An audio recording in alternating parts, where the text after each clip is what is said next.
प्रगतिशील संयंत्र के सुजानगढ़ से जोरदार तालियों से ढाका जी का उद्घाटन शुरू होगा। हनुमान जी ढाका। राम राम सर।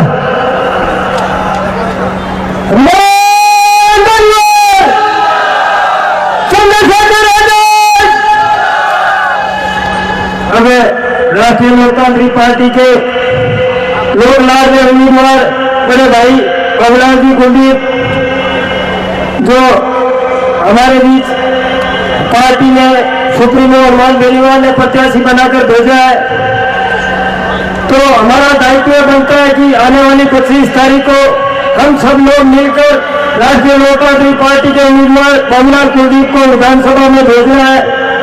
हनुमान बेनीवाल वो शख्स है जिसने हर वक्त रात को 3-3 बजे तक संघर्ष किया है।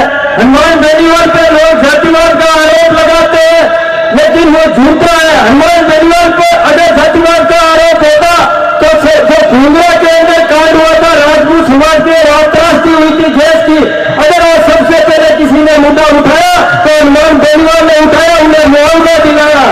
दूसरा कोलाइट के अंदर हनुमान बेनीवाल छात्रों का नेता है, तो कोलाइट सीट पर एक मेघवाल समाज के उम्मीदवार को चुनाव लड़ा और जाट के उम्मीदवार को चुनाव नहीं लड़ा। जहां मेघवालों पे अत्याचार हुआ था डीडवाड़ा पे हनुमान बेनीवाल और नारायण बेनीवाल रातों रात कट के खड़े थे और उन्हें न्याय दिलाने का काम किया था। उसका नाम हनुमान बेनीवाल है। मैं आप लोगों से अपील करूंगा, हनुमान बेनीवाल को आप मजबूत करना। अगर ऐसा लड़का हार गया तो आपको दोबारा सदियों तक ऐसा लड़का मिलेगा नहीं लड़ने के लिए, और कोई नींद से भी नहीं उठेगा। राजस्थान के अंदर नेताजी भोरकर कहते हैं कि बीजेपी के अंदर तो 13 जिले एक लुटेली कुएं में और वही सांसद है। एक बोल रहा अपनी बार मेरी बारी है, दूसरा बोल रहा अपनी बार मेरी बारी है। और अशोक गहलोत और सचिन पायलट के बीच में तो इतनी खींचाताड़ है।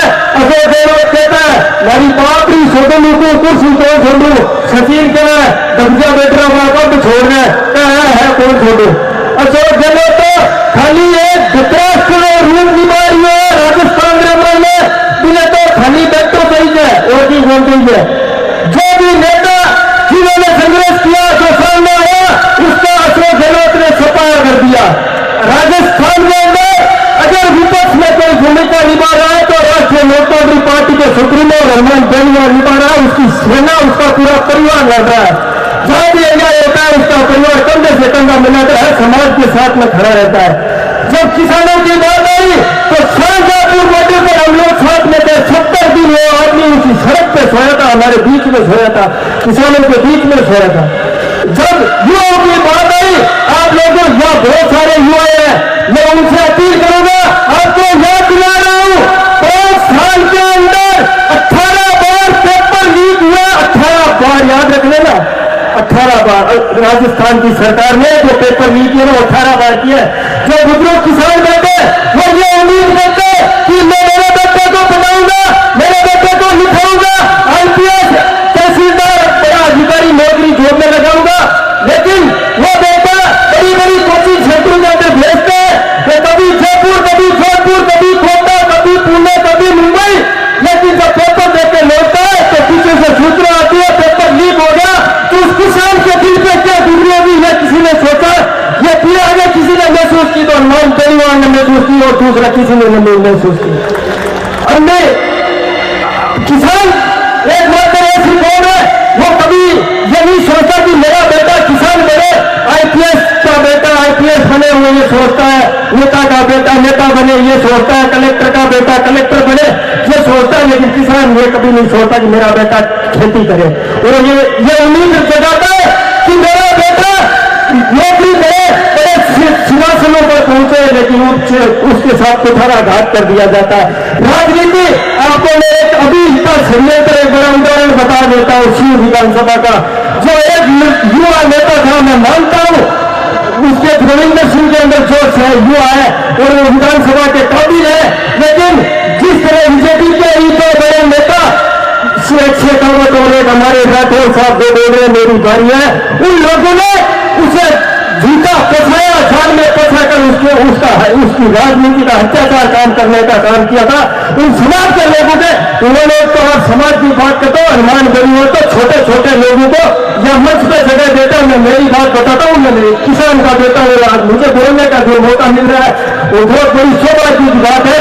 इस सुधारगढ़ के अंदर अभी तहसील का संयोजक रह गया, उपाध्यक्ष रह गया, एक तरफ कांग्रेस और एक तरफ बीजेपी के पंचायती राज में सिंबल बांटने का काम कर रहा था, तो दूसरी तरफ आपका भाई मैं खुद सिंबल बांटने का काम कर रहा था। फरवरी का इससे बड़ा और क्या होगा? ऐसा नेता है जो अपने लोगों को आगे लाने का काम करता है।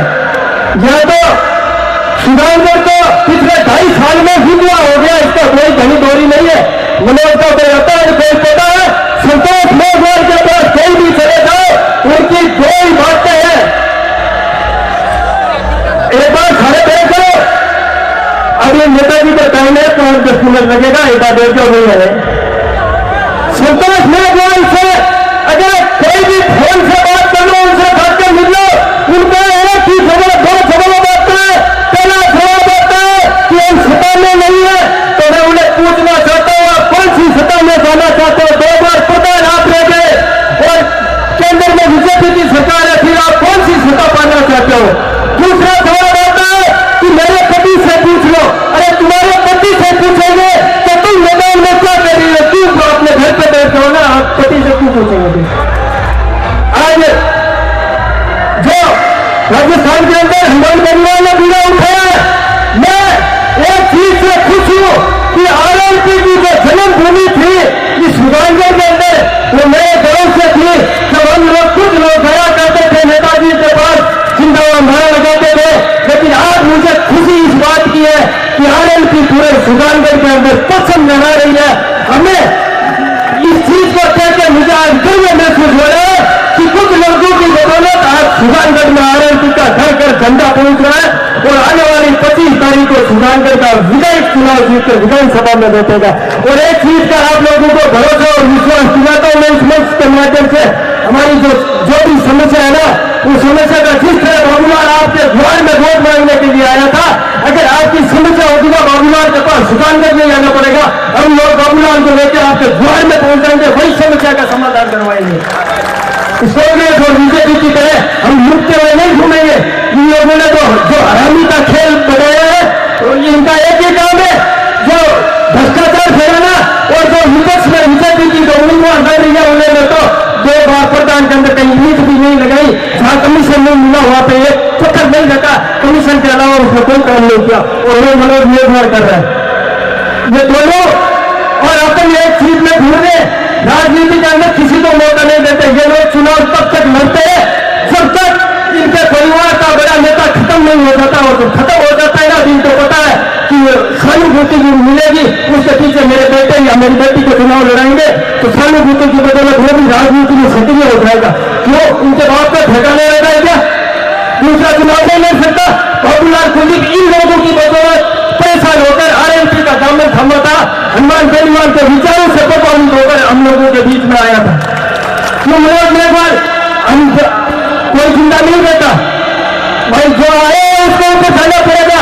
मनोज मेघवाल के पिताजी एक भाई लोगों तो हम लोगों को भी था कि हमारे मंत्री थे, तो उसका मतलब ये थोड़ी है उसका बेटा चुनाव लड़ेगा, राजा का बेटा राजा बनेगा। अब दोबारा वो ख्याल नहीं आएगा।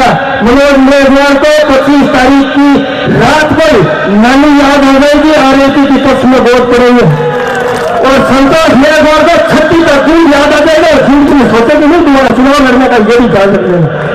मैं आप लोगों से ये अपील करता हूँ, पुनः अपील करता हूँ, हनुमान ढाका आपसे पुनः आप युवा भाइयों से और मेरे किसान भाइयों से मैं गुजारिश और अपील करता हूँ कि आने वाली 25 तारीख को आप लोग हाथ ऊपर खड़ा करके भरोसा दिलाए तो बाबूलाल को विधानसभा में पहुंचाने का काम करेंगे। मैं आपके सामने जो आरएलपी का सबसे पहला कार्यकर्ता था, उसके नाते में आप लोगों से जोड़ी मान के वोटर की अपील करता हूँ, बाबूलाल कुलदीप के नेतृत्व में आप लोग उसे वोट देकर वीडियो बनाना।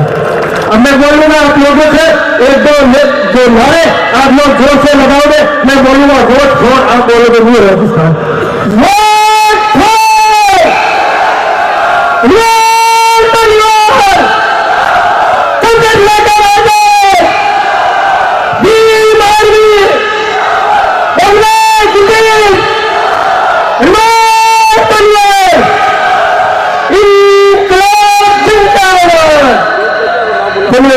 राम राम साहब।